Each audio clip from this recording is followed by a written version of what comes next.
Hi hello students, welcome to our channel. ఈరోజు ఈ వీడియోలో మనం 10th class maths chapter 2 polynomials introduction గురించి నేర్చుకుంటున్నాం. మీకు ఈ చాప్టర్లో ఉన్న all exercises videos, all example videos ఈ వీడియో లాస్ట్లో మీకు ప్లేలిస్ట్ డిస్ప్లే అవుతుంది, చెక్ చేసుకోవచ్చు.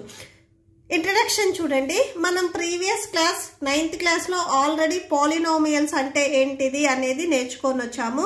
సో పాలినామియల్స్ ఎన్ని టైప్స్ ఉన్నాయి, దానికి డిగ్రీ ఆఫ్ పాలినామియల్ అంటే ఏంటిది, ఆ డిగ్రీ ఆఫ్ పాలినామియల్లో కూడా మళ్ళీ డిఫరెంట్ టైప్స్ ఉన్నాయి. Linear, quadratic, cubic polynomial and terms wise కూడా మనం డివైడ్ చేసినప్పుడు మోనోమియల్, బైనామియల్, ట్రైనామియల్ ఇవి అన్ని మనం ప్రీవియస్ క్లాస్ లో నేర్చుకొని వచ్చాము. ఇక్కడ వాటిని మళ్ళీ ఒకసారి రీకాల్ చేసుకుందాము. First of all, what is polynomial? Polynomial అంటే ఏంటిది అనేది డెఫినేషన్ చూడండి. An algebraic expression in which the variables involved have only non-negative integral powers is called a polynomial. మీరు ఒక ఆల్జీబ్రాయిక్ ఎక్స్ప్రెషన్ అంటే 2x + 3, 2x² + 3 ఇలాగ ఏదైనా ఒక ఎక్స్ప్రెషన్ తీసుకున్నప్పుడు ఈ వేరియబుల్స్ కి ఎక్స్పోనెంట్ లో ఏవైతే వాల్యూస్ ఉన్నాయో ఇవి నాన్ నెగటివ్ ఇంటిగ్రల్స్ అవ్వాలి, అంటే పాజిటివ్ వాల్యూస్ ఉండాలి. పాజిటివ్ వాల్యూస్ ఉంటే ఆ టోటల్ ఎక్స్ప్రెషన్ అనేది పాలినామియల్ అవుతుంది. ఇక్కడ చూడండి, 4x³ + 2x + 5. ఇక్కడ x వేరియబుల్స్ మీరు అబ్జర్వ్ చేసినట్లయితే ఈ వేరియబుల్స్ కి ఎక్స్పోనెంట్ మీకు పాజిటివ్ వాల్యూస్ ఉన్నాయి. సో ఇక్కడ ఉన్న 3 అనేది పాజిటివ్. సో ఈ ఫస్ట్ ఎక్స్ప్రెషన్ అనేది మీకు పాలినామియల్ అవుతుంది.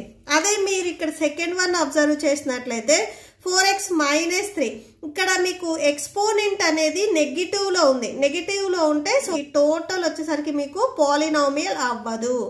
ఓకే, సో పాలినామియల్ అంటే అది. అండ్ ఇక్కడ మీకు కొన్ని ఎగ్జాంపుల్స్ కూడా ఇచ్చారు, అది కూడా చూడండి. సో 1/x - 1 సో ఇది పాలినామియల్ కాదు అని చెప్తున్నారు, నాట్ పాలినామియల్స్. ఎందుకంటే x - 1 అనేది మీకు డినామినేటర్ లో ఉంది. ఇది మీరు న్యూమరేటర్ కి రాసుకున్నట్లయితే x⁻−1 వస్తుంది. సో మైనస్ వస్తుంది కాబట్టి ఇది పాలినామియల్ అవ్వదు. వేరియబుల్స్ ఎప్పుడైనా కానీ మీకు డినామినేటర్ లో ఉన్నాయి అంటే సో అది పాలినామియల్ అవ్వదు. ఓన్లీ న్యూమరేటర్ లోనే వేరియబుల్స్ ఉండాలి. అండ్ సెకండ్ వన్ ఇక్కడ మీరు అబ్జర్వ్ చేసినట్లయితే ఇక్కడ డినామినేటర్లు ఏమీ లేదు, బట్ రూట్ ఉంది. రూట్ వాల్యూస్ ఉన్నా కానీ, నెగటివ్ వాల్యూస్ ఉన్నా కానీ, or X values, y values అంటే వేరియబుల్ వాల్యూస్ అనేవి డినామినేటర్ లో ఉన్నా కానీ ఆ టోటల్ ఎక్స్ప్రెషన్ అనేది మనకి పాలినామియల్ అవ్వదు. సో ఇక్కడ రూట్ వాల్యూ ఉంది కాబట్టి ఇది పాలినామియల్ కాదు. ఇక్కడ x వాల్యూస్ అనేవి మీకు డినామినేటర్ లో ఉన్నాయి కాబట్టి ఇవి కూడా మీకు పాలినామియల్ అవ్వదు. And next degree of polynomial చూడండి. డిగ్రీ ఆఫ్ పాలినామియల్, సో చూడండి, degree of a polynomial is the highest degree of it's variable terms.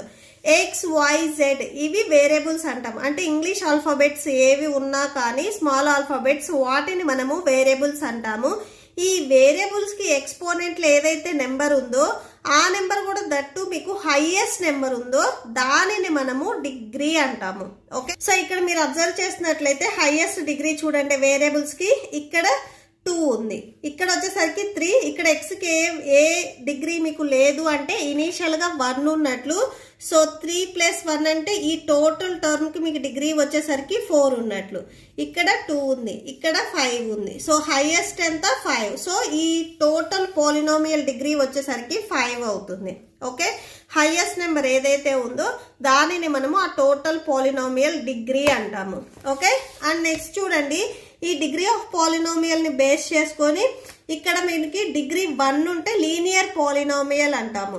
Okay, so ఇవి కూడా మీరు డెఫినేషన్స్ చూడండి. లీనియర్ పాలినామియల్ చూడండి, degree of a linear polynomial 1. Suppose ax + b ఉంది అనుకోండి, linear polynomial ని మనం టర్మ్ వైజ్ లో చూపించాలి అంటే ax b గా చూపిస్తాము. ఇది మీకు చాలా ఇంపార్టెంట్, సో బిట్స్ లో వస్తుంది. లీనియర్ పాలినామియల్ కి ఈక్వేషన్ వచ్చేసరికి ax + b. క్వాడ్రాటిక్ పాలినామియల్ కి ax² + bx + c వస్తుంది. Okay, so ax² + bx + c వస్తుంది. అండ్ నెక్స్ట్ క్యూబిక్ పాలినామియల్ కి ax³ + bx² + cx + d = 0. So ఇలా మనం రాసుకుంటాము. Linear, quadratic and cubic polynomials మీకు చాలా ఇంపార్టెంట్. లీనియర్ పాలినామియల్ అంటే డిగ్రీ 1 ఉంటే దానిని మనం లీనియర్ పాలినామియల్ అంటాం. ఇక్కడ వేరియబుల్ ఏదైనా కానీ సమ్ ఎక్స్ వై జెడ్ ఉండనివ్వండి, వీటికి మీకు ఎక్స్పోనెంట్ లో 1 ఉంది అంటే ఏ వాల్యూ లేకుండా ఉంది అంటే దానిని మనము లీనియర్ పాలినామియల్ అంటాం. Example 7x + 8. ఇక్కడ x కి ఎక్స్పోనెంట్ లో ఏ వాల్యూ లేదు కాబట్టి సో దీనికి మనకి ఇనిషియల్ గా 1 ఉన్నట్లు 1 ఉంది అంటే అది లీనియర్ పాలినామియల్ అంటాం. ఇక్కడ పాలినామియల్స్ మీకు 2 టైప్స్ ఉన్నాయి. సో డిగ్రీని బేస్ చేసుకొని పాలినామియల్స్ ఉన్నాయి, అంటే టర్మ్స్ ని బేస్ చేసుకొని పాలినామియల్స్ ఉన్నాయి. సో ఇవి చాలా ఇంపార్టెంట్. డిగ్రీ అంటే ఇక్కడ వేరియబుల్స్ కి ఎక్స్పోనెంట్ లో వచ్చే వాటిని మనము డిగ్రీ అంటాము. సో డిగ్రీని బేస్ చేసుకొని మీకు linear, quadratic and cubic polynomials ఉన్నాయి. సో టర్మ్స్ ని బేస్ చేసుకొని మోనోమియల్, బైనామియల్, ట్రైనామియల్ ఉన్నాయి. ఇది చాలా ఇంపార్టెంట్, మీరు గుర్తుపెట్టుకోవాలి. సో డిగ్రీ 1 ఉంటే మనం లీనియర్ అంటాము. సో ఇక్కడ చూడండి సెకండ్ ఎగ్జాంపుల్ 2x² + 4x + 5. ఇక్కడ x కి ఎక్స్పోనెంట్ లో మీకు 2 ఉంది, ఇక్కడ x కి ఎక్స్పోనెంట్ లో ఏ వాల్యూ లేదు అంటే ఇనిషియల్ గా 1 ఉన్నట్లు. హైయెస్ట్ నెంబర్ ఎంత? 2నా 1నా? సో 2. డిగ్రీ 2 ఉంటే దానిని మనము క్వాడ్రాటిక్ పాలినామియల్ అంటాము. ఓకే, నెక్స్ట్ క్యూబిక్ పాలినామియల్ చూడండి. క్యూబ్ అంటే 3. సో అది గుర్తుపెట్టుకోండి. క్యూబ్ కి మీకు 3 మెజర్మెంట్స్ వస్తాయి కదా, లెంత్, బ్రెడ్త్, హైట్. సో 3 ఉంటే దానిని మనము క్యూబిక్ పాలినామియల్ అంటాము. సో ఇక్కడ చూడండి x కి ఎక్స్పోనెంట్లు ఇక్కడ 3 ఉంది, ఇక్కడ 2 ఉంది, ఇక్కడ ఏ వాల్యూ లేకపోతే ఇనిషియల్ గా 1 ఉన్నట్లు. హైయెస్ట్ నెంబర్ ఎంత? 3. సో 3 ఉంటే దానిని మనము క్యూబిక్ పాలినామియల్ అంటాము. ఇది డిగ్రీ బేస్ చేసుకొని. సో ఇక్కడ మీకు ఇచ్చింది కూడా అదే, linear polynomial, quadratic and cubic polynomial. Okay, so ఇక్కడ వీళ్ళు కొన్ని ఎగ్జాంపుల్స్ ఇచ్చారు, మీరు ఇవైనా కానీ జస్ట్ నేను చెప్పింది మీకు క్లియర్ గా గుర్తుపెట్టుకోవడానికి. అండ్ నెక్స్ట్ చూడండి, అండ్ ఇవే పాలినామియల్స్ మీరు టర్మ్స్ బేస్ చేసుకొని కూడా చూసినట్లయితే, సో సింగిల్ టర్మ్ ఉంటే మనం మోనోమియల్ అంటాం, అంటే 2x. మీకు ఎడిషన్ కానీ సబ్ట్రాక్షన్ కానీ ఏ వాల్యూస్ లేకుండా ఓన్లీ 2x, 5x, 3x ఇలా ఉంటే వాటిని మనం మోనోమియల్ అంటాం, అంటే సింగిల్ టర్మ్ ఉండాలి. నెక్స్ట్ బైనామియల్ అంటే 2 టర్మ్స్ ఉంటాయి, 2x² + 4. అంటే ఇక్కడ 2 టర్మ్స్ ని ఇక్కడ యాడ్ చేస్తుంది, మీకు మైనస్ అయినా కానీ మిడిల్ లో ఉండొచ్చు. ఓకే, సో 5x² అనేది ఒక టర్మ్, 4 అనేది ఒక టర్మ్, ఇట్లా 2 టర్మ్స్ ఉంటే దానిని బైనామియల్ అంటాము. Next polynomial with 3 terms, 4x² అనేది ఒక టర్మ్, 5x అనేది ఒక టర్మ్, 2 అనేది ఒక టర్మ్, ఇట్లా 3 టర్మ్స్ ఉంటే దానిని మనము ట్రైనామియల్ అంటాము. మోర్ దెన్ 3 ఉంటే మల్టీనామియల్ అంటాము. ఓకే, అండ్ నెక్స్ట్ చూడండి, అండ్ నెక్స్ట్ ఇక్కడ పాలినామియల్ ఇచ్చారు చూడండి. p(x) = x² - 3x - 4. ఇక్కడ x ప్లేస్ లో మనం 2 ని సబ్స్టిట్యూట్ చేసినట్లయితే, సో ఈ ఈక్వేషన్ ని మీరు సాల్వ్ చేసినట్లయితే మీకు ఆన్సర్ అనేది 6 వస్తుంది. సో చూడండి, పుట్టింగ్ x = 2. ఇక్కడ ఫస్ట్ మీకు ఏది ఇచ్చారు పాలినామియల్ అది రాసుకోండి. p(x) = x² - 3x - 4.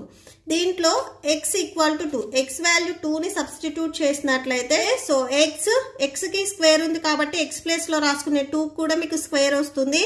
-3, ఇక్కడ 3 అండ్ x మల్టిప్లికేషన్ లో ఉన్నాయి, సో x ప్లేస్ లో రాసుకునే 2 కూడా 3 ని మల్టిప్లై చేస్తుంది. నెక్స్ట్ -4, 2² అంటే బేస్ ని మనం 2 టైమ్స్ మల్టిప్లై చేయాలి. బేస్ ఇక్కడ 2 కదా, 2 ని 2 టైమ్స్ మల్టిప్లై చేయాలి. 2 2s 4 వస్తుంది, 3 2s 6 -4.